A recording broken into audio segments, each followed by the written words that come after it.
Anong pwedeng group set para sa gravel setup kung walang budget sa GRX na group set? So, doon pa rin tayo mag-fall under. Wala tayong specific na binigay na budget. Ang hirap ng budget na gravel setup kasi iba pa rin talaga yung full hydraulic. Pero kung nagtitipid ka talaga, hindi, hirap kasing magsabi ng suggestion hanggat walang price range. Pero the best, sabihin natin kung medyo alanganin ng budget mo, sabihin natin Sora or Claris na full group set, maliban sa caliper. Bilan mo ng Z-Race siguro na caliper, ganon, yung mga hydraulic pero cable actuated. Pero kung medyo may budget ka pa, L2. Tapos kung mas may budget ka, yung GRX nga na 2x10. So yun, magbabari pa rin sa budget. Next time na may magtatanong ng budget ganito, budget ganyan, or the best ganito, ganyan, take into account na din yung pera na willing yung gastusin. Para lang din mas makapagbigay tayo ng mas magandang sagot. Sa akin, ma-advise ko yung at least GRX na RD, di ba?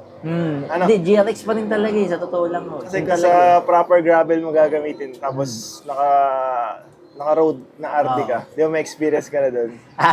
Pumutok yung RD ko, naka-Claris ako. Ito, astig yung ko nun Nakasensa ako na 2x9, shifters, naka-Z-Race ako na caliper, naka-Claris ako na RD, naka-10-speed ako na chain, naka-10-speed ako na FD, naka-Pro Wheel ako na crank, tapos Alivio na 1134 na cogs. Sa high-speed section sa may Clark, which is considered as malumanay na gravel trail ang Clark, may high-speed lang doon na medyo matagtag. Natimingan, pumutok ang RD ko, sumabit ang kadena. First 20 km ng race. Last 40 km ng race, nag-TS ako sa 34-22 ata na gearing. The best pa rin talaga hanggat kaya may clutch. Di masayang masiraan.